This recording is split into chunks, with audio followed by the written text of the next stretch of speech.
हरे कृष्णा।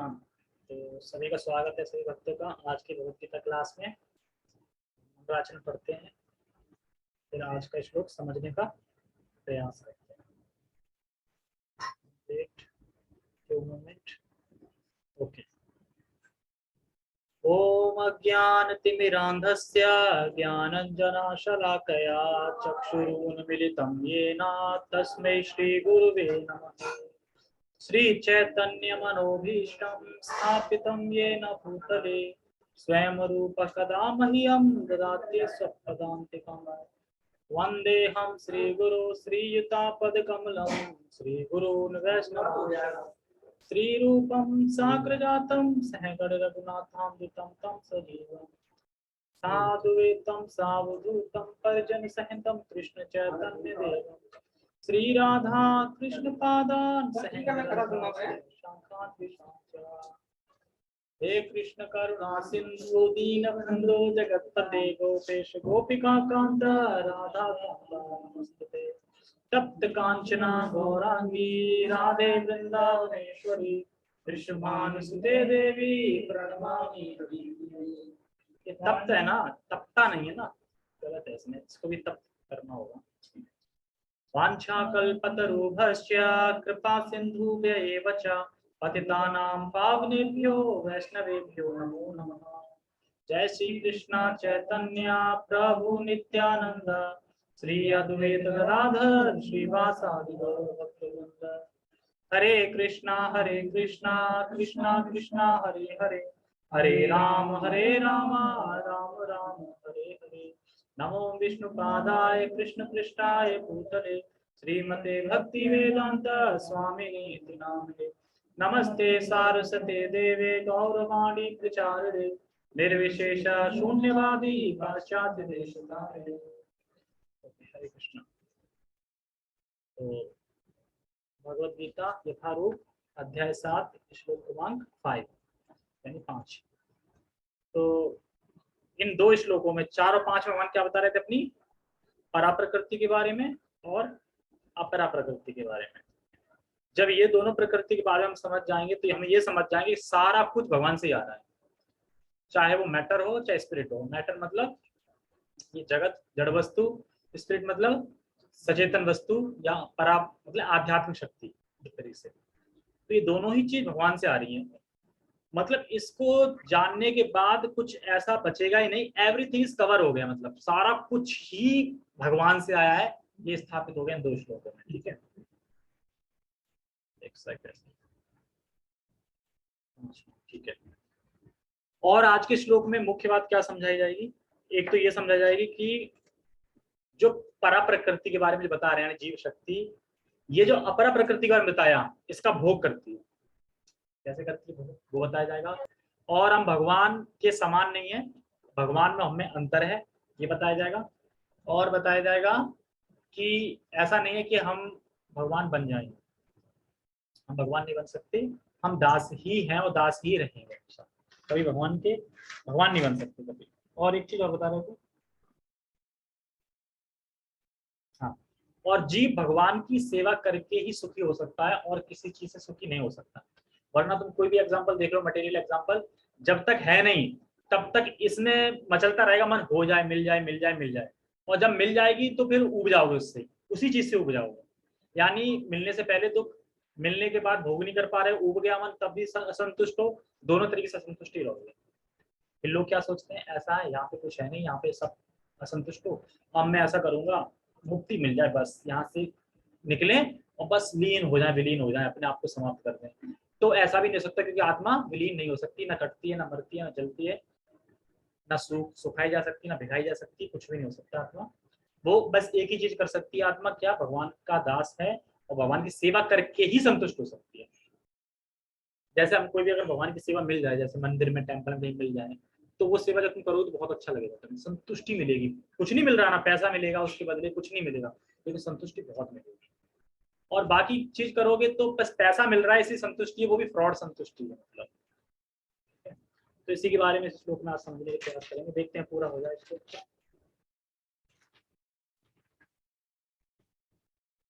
ठीक है, पहले श्लोक उच्चारण करते हैं।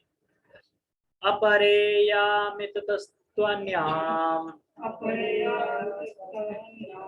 प्रकृतिं विद्धि मे पराम् जीवभूतां महाबाहो ययेदं धार्यते जगत् अपरेयमितस्त्वन्याम् प्रकृतिं विद्धि मे पराम् जीवभूतां महाबाहो ययेदं धार्यते जगत्। इसमें धार्यते वर्ड की काफी व्याख्या होगी, ठीक है। धार्यते वर्ड समझ में आ जाएगा कि क्यों भगवान बोल रहा है। थे हाँ, अपरेयमिति तत्त्वान्याम। अपरे, अपरे मतलब कि जो पीछे बताया तो निष्कृष्ट थी, मतलब एक होती परा, एक होती अपरा। तो अपरे, अपरे मतलब अपरा मतलब जो निष्कृष्ट मतलब बिल्कुल बेकार, वो मुझसे आई है मैटर, मतलब बेकार जड़ पदार्थ है ना, जड़ चीज है सारी। तो जो निष्कृष्ट प्रकृति से जो भौतिक है, जड़ है, इससे अन्य तो कह रहे हैं अपरे या अमित स्तन्याम मतलब अन्य। अन्य क्या है? तो अन्य एक और प्रकृति है। अच्छा, मतलब कह रहे हैं जानो एक प्रकृति और अन्य। तो कोई पूछे क्या जानो, कौन सी प्रकृति, हम तो जानते हैं। तो कह रहे हैं प्रकृति विद्धि में पराम। में पराम मतलब मेरी प्रकृति है एक और, मेरी मतलब जो मुझसे आई है, मेरी प्रकृति है। कौन सी है? पराम, कह रहे ना पराम। तो प्रकृति विद्धि में पराम मतलब मेरी प्रकृति है, पराम मतलब परा प्रकृति है जो मुझसे आई है, मेरी है। और कैसी है परा प्रकृति? आध्यात्मिक, आध्यात्मिक यानी सचेत। अच्छा ठीक है, आगे कह रहे हैं जीव भूताम महाबाहु। तो कह रहे हे महाबाहु, उसको जीव भूत कहा जाता है। जीव भूत, जीव भूत लोग, जीव भूत सनातन मतलब हम जो भी हैं जीव भूत में आते हैं। मतलब सारे लोग भूत, मतलब भूत मतलब कि एक चलते फिरते, मतलब सचेत है ना। तो इसलिए यहाँ पे जीवों को भूत भूताम बोल, मतलब जहाँ भी भूत भूत आए समझो जीवों की बात हो रही है। पुंसा आए तो पुंसा भी मतलब मनुष्यों की बात हो रही है, ठीक है। तो भूत मतलब जीवों की बात हो रही है। या ये दम धारित जगत। तो क्या अच्छा, जीव भूत कहा जाता है। और वो क्या कर रहे हैं? तो कह रहे हैं वो जो इस जगत को धारण कर रहे हैं, मतलब इस जगत का भोग कर रहे हैं। तो जो जीवभूत हैं, जीवभूत मतलब हम जो सब हैं, जो ये प्रकृति आई थी पिछले वाले श्लोक में जो आई थी प्रकृति भौतिक जड़, उसका हम भोग कर रहे हैं, यानी धारण कर रहे हैं। धारित मतलब धारण कर रहे हैं, भोग कर रहे हैं। कैसे भोग कर रहे हैं? जैसे कि इस रूम का भोग कौन कर रहा है? हम ही तो कर रहे हैं ना। क्या रूम हमारा भोग कर रहा है? हॉस्पिटल का भोग कौन कर रहा है? डॉक्टर और मरीज। अगर डॉक्टर मरीज ना हो तो हॉस्पिटल कहला जाएगा कि वो हॉस्पिटल है? नहीं कहला जाएगा ना। डॉक्टर मरीज है तो हॉस्पिटल है। तो डॉक्टर मरीज होने से हॉस्पिटल है ना। तो डॉक्टर मरीज है तो वो भोग कर रहे हैं ना उसका। तो ऐसी ये पूरी भौतिक प्रकृति जो पिछले श्लोक में बताई जो आई है, उसका जो आज के श्लोक में बता रहे हैं वो एक्चुअली उसका भोग कर रहे हैं, धारण कर रहे हैं। धारित मतलब धारण कर रहे हैं। हर चीज में तुम देखोगे तो भोग ही कर रहे हैं। कूलर है तो कूलर हमारा भोग कर रहा है कि हम कूलर का भोग कर रहे हैं? पंखा हवा हम ले रहे हैं तो हम कूलर का भोग कर रहे हैं ना। तो भगवान यही कह रहे हैं कि जो पीछे वाली प्रकृति बताई है, जो अब मैं प्रकृति बता रहा हूँ जीव भूत वाली जो सचेत है, वो पहले वाली प्रकृति का भोग कर रही है। मैंने इसीलिए पूरे जड़ में बनाया ना, ताकि जो मेरे जीव हैं वो उनका भोग कर सके। भोग प्रदान करने के लिए तो हमें बना, हम यहाँ पे अपनी इच्छा करेगा मुझे ये भोग चाहिए, तभी तो मैंने जन्म मिला, तभी हम भोग रहे हैं। तो भोगने के लिए कोई सामग्री तो चाहिए ना। तो सामग्री पूरी पिछले श्लोक में बता दी, सारा कुछ मैटर मुझसे आया। 24 तत्व पूरे बता दिए, मुझसे आया 24 तत्व, और अब तुम इनका भोग करो। ठीक है, ओके। और जैसे हम घर में बैठे हैं, घर को हम यूज कर रहे हैं, ना कि घर हमें यूज कर रहे हैं, ये मैं बता दिया। बस हॉस्पिटल बता दी, ठीक है। तो मैटर तो भगवान से आ रहा है, ये पता चल गया। अब भी बोले स्पिरिट कहाँ से आ रहा है? मतलब आध्यात्मिक जो जगत है वो कहाँ से आ रहा है? तो फिर वो भी भगवान से आ रहा है। अच्छा ठीक है, यानी अपरा शक्ति पीछे श्लोक में थी, और स्पिरिट मतलब जीव शक्ति जो कि ग्रॉस मैटर पे मजा ढूंढ रही है। एक तरीके से समझता हूँ, भोग करना मतलब जो स्पिरिट मतलब जीव शक्ति है जो जड़ वस्तु बताई गई थी उसमें मजा ढूंढ रही है। एक्चुअली हम इस जगह में मजे तो ढूंढ रहे हैं, आनंद हो जाए, आनंद हो जाए। तो भगवान ने जगत क्यों बनाया कि ताकि जीव आनंद ढूंढेंगे, इसमें आनंद मिलेगा नहीं, ढूंढते रहेंगे, लगेगा मिल रहा है मिल रहा है, मिलेगा नहीं, मिलेगा मुझसे। जब मेरे सरेंडर हो जाएगा तभी सुख मिल सकता है, वरना सुख मिल नहीं सकता। तो मैटर और स्पिरिट दोनों भगवान से आ रही हैं। सारा कुछ कवर हो गया, अब कुछ बचा ही नहीं कि जो कहीं से आए। दोनों चीज हो गई ना, उसके कोई ना आध्यात्मिक जगत हो गया, भौतिक जगत हो गया, दोनों चीज भगवान से आ गई, अब तीसरा कुछ बचा ही नहीं, तीसरा कोई जगत है नहीं। भौतिक जगत भी बहुत बड़ा है ना, कितने कितने लोग हैं, ब्रह्म लोग, ये लोग, वो लोग, दुनिया भर का। और स्पिरिचुअल आध्यात्मिक बैकुंठ धाम, और सबसे ऊपर गोलोक धाम। अब तो गोलोक का नाम सुन के ना ऐसा लगता है कब पहुंचेंगे, कब कामधेनु गाय मिलेंगी वहां पे, कब वृक्ष मिलेंगे जो कि हर चीज प्रदान कर सकते हैं, जो मांगो वो, और गाय से जो मांगो वो मिल जाएगा। ऐसी तो चाहिए, लेकिन वहां पर ऐसा कुछ रहेगा नहीं, कोई मतलब डिजायर, वहाँ एक ही डिजायर रहेगी, कृष्ण को कैसे पसंद करें बस, और कोई, क्योंकि जब ये डिजायर होगी तभी तो यहाँ से जाओगे ना ऊपर, अगर कुछ और डिजायर बची तो जा ही नहीं पाओगे ऊपर। आध्यात्मिक लोग में जाने का मतलब है कि डिजायर कुछ है ही नहीं, सब एक ही, भगवान को पसंद करना, तभी जा सकते। तो वहां जाके कोई और डिजायर आ सकती है? नहीं आ सकती, पहली सुकून में होगी ना, तो वहां जाके कोई डिजायर नहीं। तो एवरीथिंग इज कमिंग फ्रॉम कहाँ से? कृष्ण। ओके ठीक है। जैसे आप जो जगत देख रहे हैं, जो जगत देख रहे हैं, दिखाई दे रहा है ना, जगत छत से देखो दिखाई देगा जगत, आप जगत देख रहे हैं, उस जगत का कारण कौन है?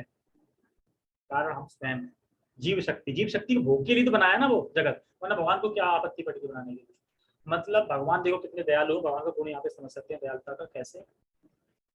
जब हमने भगवान से विद्रोह किया, दुश्मनी की, नहीं हम तो खुद भोगेंगे, अलग रहेंगे आपसे आगे, तो भगवान ने बहुत जगह बना दिया हमारे लिए, तो जाओ भोगो।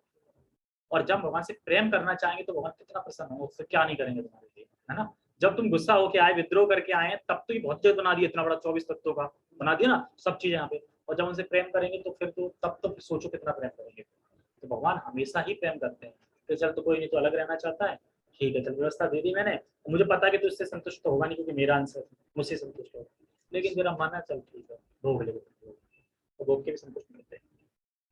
जैसे क्या जेल कैदी बनाते हैं?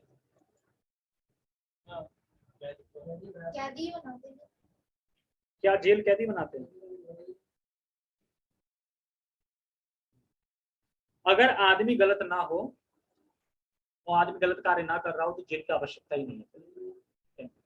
लेकिन एक तरीके से भगवान ही बनाते हैं अगर देखा जाए तो। एक्चुअली सरकार बना रही है ना जेल, जी, मतलब जो कैदी है वो उनकी वजह से ही बन रही है, उनने इच्छा करी, लेकिन बना कौन रहा है? सरकार के आदमी जो भी लगे बना रहे हैं, लेकिन बनी तो हमारी वजह से ही ना। तो उसी तरीके से बहुत भगवान ने ऐसा नहीं अपने मर्जी से बड़ा खुश थे कि मैं बना देता हूँ, हमारी वजह से बनाया उन्होंने। हमारी वजह से नहीं, हमारी इच्छा थी ना, हमें ये चाहिए, हमें वो चाहिए, आप तो लक्ष्मी राधा के संग प्रयास करते हो, हमें भी चाहिए नीचे, तो ठीक है फिर जाओ, तो फिर इसलिए करते हैं। ओके, तो जेल का उपभोग उसी जेल का उपभोग और उसकी फैसिलिटी को कौन भोगता है? कैदी। ऐसा नहीं सरकार भोग रही हो, सरकार बना मतलब जो भी फैसिलिटी मिलती है क्या जेल में, वो कौन भोग रहा है? कैदी भोग रहे हैं। तो इसी तरीके से यहाँ पे जो भी हमारे लिए बहुत संसार बना दिया, उसकी फैसिलिटी कौन भोग रहा है? हम भोग रहे हैं, हमारे लिए बनाया है। तो ऐसा समझ सकते हैं। तो धारित शब्द इसलिए महत्वपूर्ण, धारित मतलब अर्थात जगत का उपभोग कर रहे हैं जीवात्मा, यानी हम लोग इस जगत का भोग कर रहे हैं। अब देखो सारी चीज भोगी कर रहे हैं ना, जो भी चीज है उसको भोगी कर रहे हैं। ये प्रकृति हमारा भोग नहीं कर रही, हम प्रकृति का भोग कर रहे हैं। मतलब जो भी चीज आती है उसका हम भोग करने में लगे थे, इसलिए भगवान ने हमारे भोग के लिए ये जड़ वस्तु भौतिक संसार बनाया, और वो भी भगवान से ही आया है और हम भी भगवान से ही आए। ठीक है, टेक्स्ट पढ़ते हैं।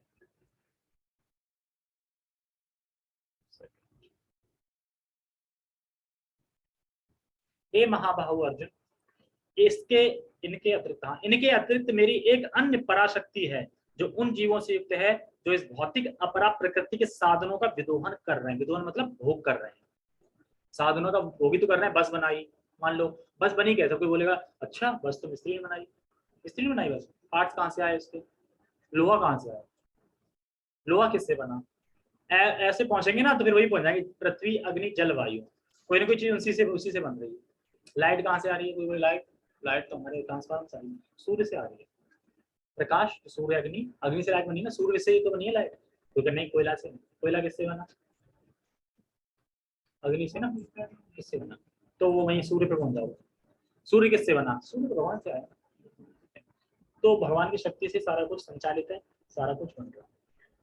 ठीक है, और जड़ प्रकृति में ये भावना नहीं होती कि मैं हूँ और मैं अन्यों से अलग हूँ, हम में होती है। ज्ञान शक्ति बताई थी मैंने, ज्ञान शक्ति मैं हूँ, मैं अन्यों से अलग हूँ, हमें पता है। अब लैपटॉप, मान लो कि तुम लैपटॉप को देख रहे हो, तो क्या लैपटॉप भी तुम्हें गुन्ना के देख रहा है? नहीं, लेकिन तुम किसी सचेतन जीव को देखो, वो भी तुम्हें देखेगा, तुम गुन्ना को गुन्ना, तुम हंसोगे वो भी हंसेगा, यानी वो आदान प्रदान कर रहा है। लेकिन जड़ वस्तु तो नहीं कर रहा, कूलर को कितना घूरते रहो, वो जैसा है वैसे रहेगा।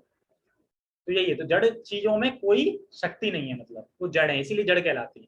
मतलब ज्ञान शक्ति नहीं है कि मैं कूलर हूँ या हमसे अलग है, ऐसा कुछ ज्ञान नहीं है, जड़ वस्तु है। इस श्लोक में स्पष्ट कहा गया है कि जीव परमेश्वर की परा प्रकृति यानी शक्ति है। शक्ति मतलब जीव कृष्ण से आया है और वो सचेत है, ठीक है।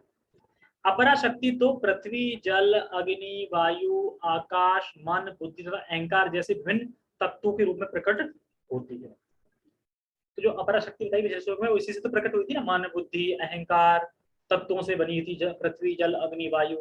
एक्चुअली तब अपन को पता नहीं चलता था ना कि पृथ्वी बनी कैसी है, ना सोचते थे ना छोटे में, ये कैसे बना है, कहाँ से क्या बन गया है ना, अब समझ आया कैसे कैसे आना है। पृथ्वी, जल, अग्नि, वायु, इनसे सब बने हैं। और इनके कारण क्या बताए थे, शब्द, इंद्रिय विषय, शब्द, रूप, गंध, स्पर्श, ये सब चीज कारण है इनके, इनसे बनी है। शब्द से, शब्द मतलब शब्द से बना ही आकाश, अब कोई सोच ही नहीं सकता शब्द से आकाश। वायु किससे बनी है, सारी चीज लिखी होती है सामने, मतलब हमारी समझ से परे है ये कि ये क्या, शब्द से आकाश कैसे बन गया, है ना, हमारी समझ से परे है। ठीक है, कह रहे प्रकट होती है। देखो, हमने अपने स्वरूप को, हम अपने स्वरूप को समझें और इस पराशक्ति को इकट्ठा करने में अपना जीवन व्यर्थ ना करें। देखो, हम ये समझे हम पराशक्ति हैं, लेकिन अगर हम अपरा शक्तियों को इकट्ठा करने में लगे रहेंगे तो हमें क्या मिलेगा, कभी संतुष्टि नहीं मिल सकती। जितना भी इकट्ठा करेंगे उतना ही और बेचैनी बढ़ जाएगी, भय आ जाएगा, भय मतलब खोने का, जितना जोड़ोगे उतना भय रहेगा ना खोने का।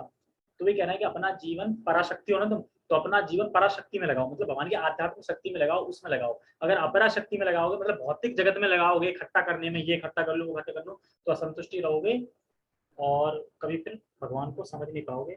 और बता रहे हैं कि अपरा शक्ति हमें कभी भी सुख संतुष्टि नहीं दे सकती, जितना भी इकट्ठा करेंगे हम और अप्रसन्न हो जाएंगे, और हमारा हरिनाम कोई चुरा नहीं सकता। हरिनाम कोई चुरा सकता है किसी को, कुछ तुम बाथरूम में जाके कर लोगे, रोक लेगा, ठीक है। लेकिन मान लो कोई धन है, तो अगर वो किसने चुरा लिया तो हार्ट अटैक भी हो जाएगा लोगों, अगर किसी को 50,000 रुपए किसी ने चोरी कर लिया तो हार्ट अटैक हो जाएगा ना। लेकिन तुम्हारा एक नाम कोई नहीं चुरा सकता, किसी हिम्मत नहीं कि कोई नाम चुरा ले तुम्हारा। इसलिए कह रहे हैं कि अपनी पूरी एनर्जी इसमें लगाओ, ना कि अपरा शक्ति मतलब भौतिक जगत की चीजों में इकट्ठा करो। उतना ही इकट्ठा करो जितना यूज के लिए चाहिए, फालतू का इकट्ठा मत करो, क्योंकि सब यही रह जाएगा, फालतू का इकट्ठा करो और फिर चीजें याद दिलाएंगी, भोग करो मेरा, भोग करो मेरा, है ना, ये भी याद दिलाएंगे। जैसे कथा आती कुरेशी, कुरेश कुरेश और उनकी पत्नी की। तो ये रामाचार्य थे, उनके शिष्य थे। तो रामाचार्य ने उनसे बोला था, पत्र लिखा था कि अब आप वापस सेवा में, मतलब यहाँ आ जाओ, मतलब मेरे पास आ जाओ टेम्पल में। रामाचार्य यहाँ रहते थे, तो वो सारा कुछ राजा थे मतलब, तो काफी धनवान थे, बहुत धनवान था उनके पास। तो उन्होंने धन सारा मतलब बांट दिया, मतलब प्रजा में बांट दिया, अपने जो रह गए थे बांट दिया, और खुद अपनी पत्नी के संग चल दिए। तो चल रहे थे तो रास्ते में जंगल मिला, तो जंगल मिला तो जंगल चल रहे थे, तो उनकी पत्नी को भय हुआ, यार कहीं चोर आ गए तो, डाकू आ गए तो जंगल में। तो उनके जो पति थे वो कहते हैं कि आपको भय हो रहा, अच्छा आप ये बताइए आप कुछ साथ में लाए तो नहीं हो। तो कह रहे हाँ मैं कुछ ना सोने के सिक्के लेकर, तभी तभी भय होता है। अब जिसके पास कुछ नहीं उसे भय होगा कि डाकू आएंगे कुछ चुरा देगा, ठीक है। सोना है तभी तो भय रहता है ना।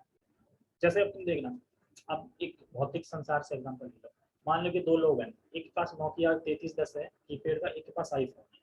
अब दोनों शादी में गए, तो एक का हाथ हमेशा पैंट पे वहीं पे रखा रहेगा, है ना, है ना, है कि नहीं है, मतलब वो चेक करता रहेगा, है ना, हाँ है, ठीक है ना। और लेकिन जो 33 नोकिया कीपैड है वो हाथ नहीं रखेगा बार, चलाया 200-400 रुपए। तो उसी तरह जितना ज्यादा धन होगा उतना ज्यादा भय होगा, तो भय का निर्माण करती है, मतलब जितनी चीज इकट्ठी करोगे भय का निर्माण करेगी, असंतुष्ट रहोगे। इसलिए ज्यादा जोड़ने की जरूरत नहीं है, अपना समय है गंवाना नहीं चाहिए, क्योंकि समय बहुत बहुत बहुत कीमती है। 10 सेकंड भी बहुत कीमती है, अभी पता नहीं चल रहा है, जब जान निकलेगी तो पता चलेगा। 10 सेकंड मिल जाती तो मैं साइन कर जाता उस पर ना, पुत्र के नाम पे कर जाता। 10 सेकंड में ना, तो 10 सेकंड की नहीं मिलेगा, तो 10 सेकंड की वैल्यू अभी ऐसे गवा दे रहे हैं सारे, है ना। सो गए, चलो दिन में सोते हैं, आज तो सोएंगे 4 घंटे, वो 4 घंटे बर्बाद हो जाएंगे सोते जाते, क्योंकि एक सेकंड हमें भगवान का नाम लेना। हालांकि वो स्थिति नहीं आ पाएगी, लेकिन धीरे धीरे आएगी, जैसे जैसे हम करते रहेंगे वैसे। ठीक है, आगे बढ़ते हैं। ओके, किसी का मैसेज है। मनु महाराज के पुत्र थे परशु, हाँ मुझे नहीं पता था परशु थे। हाँ मनु महाराज हो सकते, जो मनु है ना, 14 मनवंतर होते हैं ना, वो जिन मनों को ज्ञान दिया था। ओके, प्रकट होती है, ठीक है, आगे बढ़ते हैं। भौतिक प्रकृति के ये दोनों रूप स्थूल यानी पृथ्वी आदि, सूक्ष्म मतलब मन आदि। तो स्थूल क्यों बोल रहे हैं, पृथ्वी आदि स्थूल क्यों है? स्थूल में तो बताया ना कि पृथ्वी जल अग्नि वायु स्थूल है, स्थूल दिखती है। और वो सूक्ष्म क्यों बता रहे हैं, मन आदि अहंकार बुद्धि ये कुछ दिखता नहीं, और ये है, और यही सबसे ज्यादा पावरफुल है, तीनों चीजें, और यही दिखती नहीं। मन देख रहा है कितना अच्छा करता है, मन तुम्हें भक्ति में भी फंसा सकता है। मतलब भक्ति भी कोई कुछ कर रहा है तो उसमें भी डिजायर दे देगा भक्ति में, और पता चलेगा कि अपन डिजायर तो भक्ति कर रहे हैं पर वो है मन का लगी है। मतलब कैसे भी इसको फिर यहाँ से करने का, पहले भक्ति मन देगा, मतलब मन ऐसे कर देगा कि भक्ति में तुम आगे बढ़ गए, फिर तुम्हें वो दे देगा अहंकार भक्ति का, आगे बढ़े ना। अब जिस किसी ने प्रणाम नहीं किया, किसी ने तुम्हें पूछा नहीं कुछ, तो उसी पे गुस्सा आने लगे, तो वहां पे मन, तो मन से जीतना बहुत मुश्किल है, लेकिन अभ्यास और वैराग्य के द्वारा इसको हम मन में जीत सकते हैं। जीत सकते हैं तभी लिख रहे हैं, भगवान नहीं जीत सकते तो लिखते नहीं, नामुमकिन नहीं है भैया। अब कलयुग के लोग तुम जानो क्या कर सकते हो, तो नामुमकिन, ठीक है। तो ठीक है, अपरा शक्ति ही प्रतिफल है। जीव जो अपने विभिन्न कार्यों के लिए अपरा शक्तियों का विदोहन विदोहन करता रहता है, स्वयं परमेश्वर की पराशक्ति है, और यह वह शक्ति है जिसके कारण संसार कार्यशील है। देखो यहाँ पे कह रहा है कि जीव के कारण ये जगत कार्यशील है, और पीछे में कह रहा है कि सारा कुछ तो मुझसे ही चल रहा है, मैं कारण हूँ।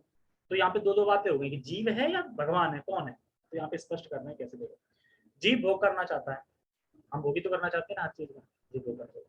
और कृष्ण से भगवान इतनी बहुत सृष्टि, हाँ, तो हम भोग करना चाहते, तो कृष्ण यानी भगवान ने इतनी सृष्टि की व्यवस्था कर दी, मतलब बहुत सारी सृष्टि कर दी, अहंकार मिथ्या इत्यादि सब की रचना कर दी, इसलिए हम वो करना चाह रहे थे ना, सिर्फ भगवान ने सृष्टि कर दी सब चीज की। ठीक है, मान लीजिए मैं कोई जलेबी खानी है और कोई जलेबी आगे बना दे ऐसे करके, तो हमने इच्छा करी मैं भोगूंगा, हमें भोग की इच्छा है, तो भगवान ने सृष्टि की रचना कर दी हमारे लिए। ठीक है, और उसके बाद जीव की शक्ति नहीं है कि वो भोग को स्वीकार कर सके, हमारे पास इतनी शक्ति भी नहीं कि सारे भोग को स्वीकार कर ले। ठीक है, इतनी शक्ति भी नहीं है। तो भगवान सुनने देखने शक्ति तो कौन दे रहा है, भगवान ही दे रहे हैं ना, सुनने देखने शक्ति भगवान दे रहे हैं।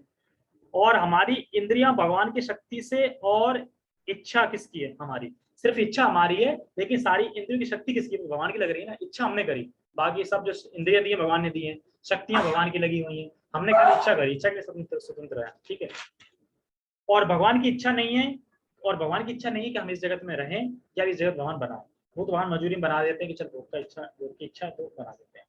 जीव स्वतंत्र रूप से रहना चाहते हैं तो भगवान ये सब ताम झाम सेट कर देते हैं, और हम भगवान से विद्रोह करना चाहते हैं तो इतनी सृष्टि की, और अगर हम प्रेम करेंगे तो कितनी करेंगे, ये मैंने स्टार्टिंग बता दिया, तो बता रहे हैं एक्चुअली पूरे कारण मेन कारण तो भगवान ही है, लेकिन हमने सिर्फ इच्छा करी, कह रहे ना कार्यशील है ना, हमारी इच्छा के वजह से तो जगत कार्यशील है ना, ये कैसे चल रहा है जगत, अगर हम इच्छा नहीं करते जगत बनाते नहीं बनाते, तो जगत कार्यशील होता। फिर मान लो अगर कोई पाप करना बंद कर दे तो जेल बनानी नहीं पड़ेगी, लेकिन पाप करते जा रहे हैं तो जेल कार्यशील होती जा रही है, मतलब जेल बनती जा रही है। तो इसलिए यहाँ पे कह रहे हैं कि हमारी वजह से कार्यशील है, मतलब हम हैं लिविंग एंटिटी, तो सारी चीज चल रही। मान लो हम होते नहीं तो कूलर होता, कूलर बनता, कूलर आता, कूलर चलता नहीं चलता, तो यानी हम इच्छा करते जा रहे हैं तो चीजें बनती जा रही है, कार्यशील होते चले जा रहे हैं, ये बता। इस तरह से जगत में कार्य करने की तब तक शक्ति नहीं आती जब तक पराशक्ति अर्थात जीव द्वारा यह गतिशील नहीं बनाया जाता। समझ में आ गया, वही जो मैं बता रहा हूँ ना वही है, इस जो जड़ है ना इसमें शक्ति है नहीं है, जीव शक्ति हम है ना, हम जब करते हैं तो फिर कुछ कर पाते हैं ना, वो अपने से कुछ नहीं कर सकते, ये बता। शक्ति का नियंत्रण सदैव शक्तिमान करता है, समझा गया, शक्ति का नियंत्रण भगवान की शक्ति है ना सारी, तो उसका नियंत्रण कौन कर सकता है, शक्तिमान ही तो कर सकता है, तो ये बता शक्तिमान करता है। अतः जीव सदैव भगवान द्वारा नियंत्रित होते हैं। देखो भगवान द्वारा नियंत्रित होते हैं जीव सदैव, तो इसको देख समझो। कुछ लोग कहते हैं कि जब मैं बद्ध हूं तो मैं भगवान नहीं हूं, लेकिन जब मैं मुक्त हो जाऊंगा तो मैं भगवान हो जाऊंगा, और मैं जब भगवान हो जाऊंगा तो मैं सर्वव्यापी हो जाऊंगा। सर्वव्यापी मतलब सब जगह है, सर्वव्यापी भगवान सर्वव्यापी का तो मैं हो जाऊंगा, ऐसा कुछ लोग बोलते हैं।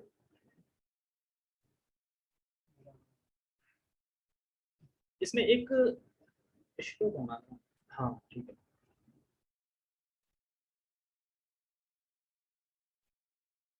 ओके ये आगे है, ठीक है पहले पढ़ देता हूँ। जीव का अपना कोई स्वतंत्र अस्तित्व नहीं है, वे कभी भी सम शक्तिमान मतलब शक्तिमान के बराबर नहीं है, जैसा कि बुद्धिहीन मनुष्य सोचते हैं। यहाँ से तो बुद्धिहीन जो व्यक्ति सोचते हैं वो क्या सोचते हैं, अभी मैं बद्ध हूँ तो मैं अभी भगवान नहीं, मुक्त हो जाऊंगा तो भगवान बन जाऊंगा और फिर मैं सर्वव्यापी हूँ, मतलब भगवान के समान हो जाऊंगा, मतलब भगवान ही बन जाऊंगा और भगवान में अंतर नहीं है, एक ही है, मतलब भगवान बन जाऊंगा, ऐसा सोचते हैं। यदि मतलब ऐसा है, सोचते हैं बुद्धिहीन लोग है ना, वो ऐसा सोचते हैं और भगवान में भेद देखते हैं। तो इसी के लिए इसमें एक भागवतम में एक स्तुति आती है, वेद स्तुति बोलते हैं इसको। तो वेद स्तुति ये क्लियर करने के लिए रह गई कि नहीं, भगवान और जीव में अंतर है और जीव कोई भगवान नहीं बन सकता है। ये इस वेद स्तुति से बताया जा रहा है। वेद स्तुति पढ़ेंगे और फिर मैं उसका बताऊंगा। तो जीव इस प्रकार भगवान के अंतर को किस प्रकार बताया गया, देखो। अपरिमिता ध्रुवास्तु नुभृतो यदि सर्वगतः स्तर ही ना शाश्वतेति नियमो ध्रुव नेत्रथा अजनी चा अन्मयम तदा विमुच्य नियत्रतम भवेत समुन जानताम यद मतम मत दृष्टता है। तो मैं हिंदी पढ़ देता हूँ। हे परम शाश्वत, यदि, यदि पे फोकस करना, यदि, ठीक है। हे परम शाश्वत, यदि सारे देहधारी जीव आपकी ही तरह शाश्वत एवं सर्वव्यापी होते तो वे आपके नियंत्रण में ना होते। अगर हम भगवान बन जाए तो भगवान नियंत्रण में होंगे, फिर तो अलग हो गया ना। हम सर भगवान है सर्वव्यापी, तो हम किसके नियंत्रण में, किसी ने, हम खुद नियंता है, ठीक है। किंतु यदि जीवों को आपकी सूक्ष्म शक्ति के रूप में मान लिया जाए तब तो वे सभी आपके परम नियंत्रण में आ जाते हैं। अगर मैं ये मानूं कि जीव आपकी शक्ति है, आपके सूक्ष्म अंश है, तो आपके नियंत्रण में फिर तो, ठीक है। अतः वास्तविक मुक्ति तो आपकी शरण में जाना है और इस शरणागति से वे सुखी होंगे। उस स्वरूप में ही वे नियंता बन सकते हैं। अतः अल्पज्ञ पुरुष जो अद्वैतवाद के पक्षधर हैं और इस सिद्धांत का प्रचार करते हैं कि भगवान और जीव सभी प्रकार से एक दूसरे के समान हैं, वास्तव में वे प्रदूषित मत द्वारा निर्देशित होते हैं। तो ये हमें बता रहे हैं कुछ लोग हैं जो ऐसा बोलते हैं, तो उसको समझा रहे। देखो, यदि अगर यदि मतलब ऐसा क्या ना, यदि यदि आएगा ना, यदि मतलब ऐसा है नहीं जो ये बोल रहे हैं, जो जो ये प्रदूषित लोग जो बोल रहे हैं, यदि यदि मतलब ऐसा है नहीं, मतलब यदि अगर मान लिया जाए, यदि ऐसा है नहीं, यदि मान लिया जाए, पर होता नहीं है, पर मान लिया जाए कि जीव सर्वव्यापी होते हैं तो आपके नियंत्रण में कैसे होंगे, जाहिर सी बात है। लेकिन आप तो कह रहे हैं ना, ये माया दुरत्या माया मेरी है और सब माया के अधीन है, सब मेरे अधीन है, सब मेरे अंश हैं, आप तो सब ये बोल रहे हो। लेकिन यहाँ पे ये लोग जो धारणा करते हैं, लोग बताते कहते नहीं मैं सर्वव्यापी हूँ, मैं भगवान हूँ, तो ऐसे कैसे हो सकता है। और यहाँ भगवान कह रहे हैं कि मेरी प्रकृति है, यानी मेरे अधीन है प्रकृति, सब कुछ तो मेरे अधीन है प्रकृति, तो कैसे समझे। तो यही वेद बोल रहे हैं, यदि ऐसा है नहीं, यदि मान लिया जाए कि जीव सर्वव्यापी है तो वो आपके अधीन कैसे होगा, और जीव तो भगवान की शक्ति है। आप ये भी कह रहे हैं कि जीव तो मेरी शक्ति है, तो आपके अधीन कैसे होगा, पर ये यहाँ पे कह रहे हैं। तो इस वेद स्तुति से ये समझाया जा रहा है कि जीव भगवान नहीं बन सकता और जीव भगवान का हमेशा अंश है, शक्ति है, उसका दास है, उसकी सेवा ही करता है। तो ये मानना कि जीव भगवान बन जाएगा बिल्कुल गलत है। तो एक तरीके से प्रभुपाद जी यहाँ पे उन लोगों को कोट कर रहे हैं जो ये मायावादी धायावादी होते हैं ना, जो धारणा रखते हैं एक्चुअली ना, अभी हमारा माया ने पकड़ रखा है ना मुझे, इसलिए माया के जिस दिन छूटूंगा ना भगवान बन जाऊंगा तब बताऊंगा। मतलब पहले मैं भगवान ही था, माया ने पकड़ लिया ना, इसलिए मैं यहाँ पे बद गया हूँ। अब माया से फिर मैं छूट जाऊंगा तो फिर मैं भगवान बन जाऊंगा। अभी मुझसे एक बात बताओ, तो माया में थे तब पकड़ लिया भगवान ने, मतलब माया में थे नहीं तब माया ने पकड़ लिया तुम, मतलब तुम भगवान थे और माया ने पकड़ लिया तुम्हें। अब ऑलरेडी तुम माया में हो तो माया कैसे छोड़ देगी तुम्हें, कैसे छोड़ देगी तुम, जब भगवान होते हुए तुम पकड़ लिया तो। और कुछ मायावादी कहते हैं सब माया है, सब मायावाद है, मतलब माया है सब। और मतलब क्या सच क्या है भाई, बस वहां पे लीन हो जाए, तो वो भी तो माया होगी ना, सब कुछ ही माया है ना तुम्हारे लिए, जगत भी माया है, तुम भी माया हो गए थे और तुम बोल रहे हो वो भी माया है। तो नहीं, बाकी सब माया है, मैं जो बोल रहा हूँ वो माया नहीं। जब तुम प्रकृति माया, तो प्रकृति से तो तुम आए हो ना, तो तुम भी माया हो गए। तो ये कुछ लोग धारणा बताते हैं, तो उसी का खंडन करने के लिए यहाँ पे ये श्लोक रखा गया है। तो वास्तविक मुक्ति क्या है, वास्तविक मुक्ति यही है कि हम भगवान के शरण में जाएं, भगवान के दास हैं और हम भगवान बन नहीं सकते, इस भावना को हमेशा के लिए निकाल दो कि हम भगवान कभी नहीं बन सकते। कुछ लोग बहुत से ऐसे हैं जो संस्था चल रही है, वो कहते हैं हम भगवान बन जाएंगे, हम भगवान अभी अभी हम करते हैं आगे चलो भगवान बन जाएंगे। ऐसे बहुत सी संस्थाएं, इसीलिए प्रभुपाद जी यहाँ पे कोट करना है। जैसे क्वेश्चन, उस स्वरूप में ही नियंता बन सकते हैं, मतलब भगवान के अनुगत स्वीकार करो तभी हम मुक्त हो सकेंगे, कहना है। उस स्वरूप में ही वे नियंता बन सकते हैं। तो कोई क्वेश्चन करते किस स्वरूप में हम नियंता बन सकते हैं, तो हम नियंता बन सकते हैं। पर कह रहे हैं उस स्वरूप में। किस स्वरूप में? हम उस स्वरूप में नियंता बन सकते हैं जब हम भगवान की अनुभूति को, भगवान के अनुगत हो जाते हैं, मतलब भगवान की शरण में जाते हैं, भगवान को स्वीकार कर लेते हैं, तो तभी हम मुक्त होंगे। तो उस चीज हम नियंता बन सकते हैं। मतलब क्योंकि अगर हम जब तक जड़ पृथ्वी में जड़ प्रकृति रहेंगे तब तो माया प्रकृति के 3 गुण है, उसके अंडर में हम कार्य कर रहे हैं, जो भी कर रहे हैं, उठना बैठना सोना खाना सब कुछ उसमें कर रहे हैं। लेकिन जब हम भक्ति करते हैं तो हम कौन सी उसमें पहुंच जाते हैं? परा प्रकृति में, यानी आध्यात्म शक्ति के अंडर में सारे कार्य कर रहे हैं। तो उस तरीके से बता रहे हैं कि नियंता बन सकते हैं। हम सोचते हैं हम नियंता हैं, पर हम अभी गुणों के द्वारा नियंत्रण में हैं। हम अभी गुणों के द्वारा नियंत्रण हैं, और जब हम भगवान के अनुगत हो जाते हैं तो गुणों के दासत्व से हम मुक्त हो जाते हैं। यानी इस समय हम अगर कथा कर रहे हैं, नाम जप कर रहे हैं, तो अंतरंगा शक्ति में आ रहे हैं, यानी गुणों से परे आ रहे हैं, तो हम नियंता है। ठीक है, ये बता रहे हैं। समान नहीं है, आगे बढ़ते हैं।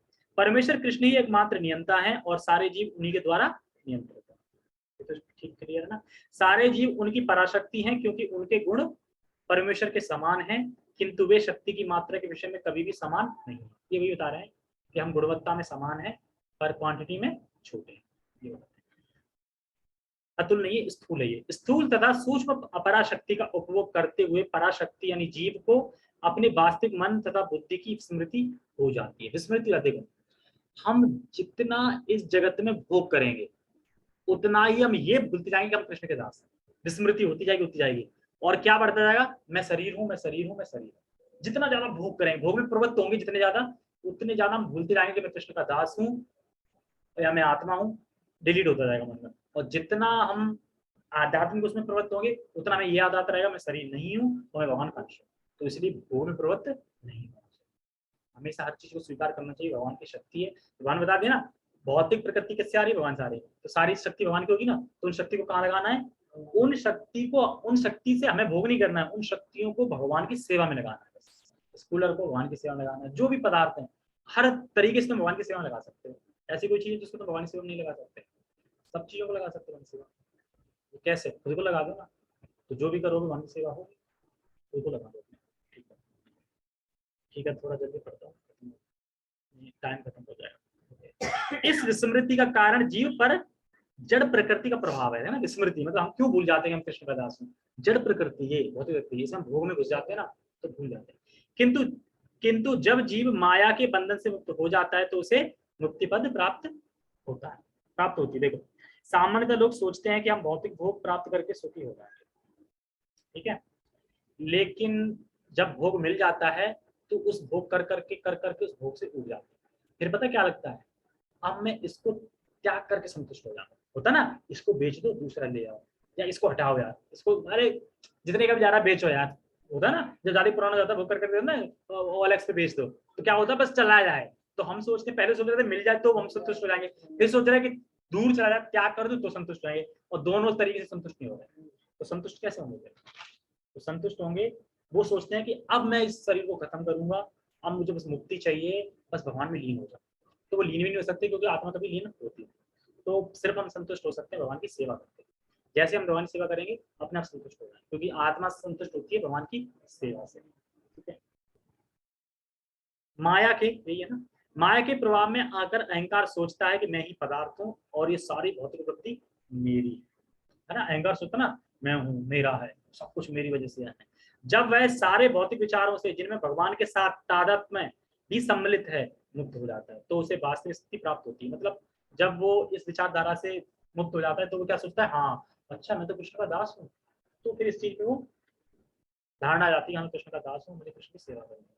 अतः यह निष्कर्ष निकाला जा सकता है कि गीता जीव को कृष्ण की अनेक शक्तियों में से एक मानती है, और जब यह शक्ति भौतिक क्लेश से मुक्त हो जाती है तो यह पूर्णतया कृष्ण भावनावित या बंधन मुक्त हो जाती है। देखो, मुक्त हो जाती है। देखो,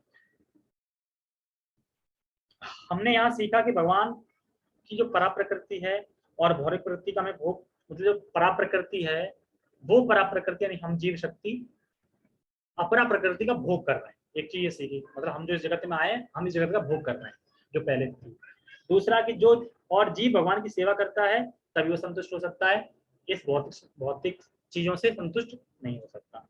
और हम भगवान में और हम में अंतर है, ऐसा नहीं कि फिलॉसफी बताई गई थी कि अंतर नहीं है, तो भगवान हमें अंतर है।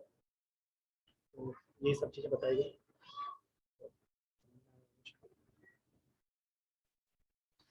ओके, सबका बहुत बहुत धन्यवाद। हरे कृष्णा। जगत गुरु श्रील प्रभुपाद की जय। श्रीमद् भगवद गीता की जय। निताई गौर प्रेमानंदे। हरि हरि को। अनिल ने क्या मुठ नहीं लगाया था क्या?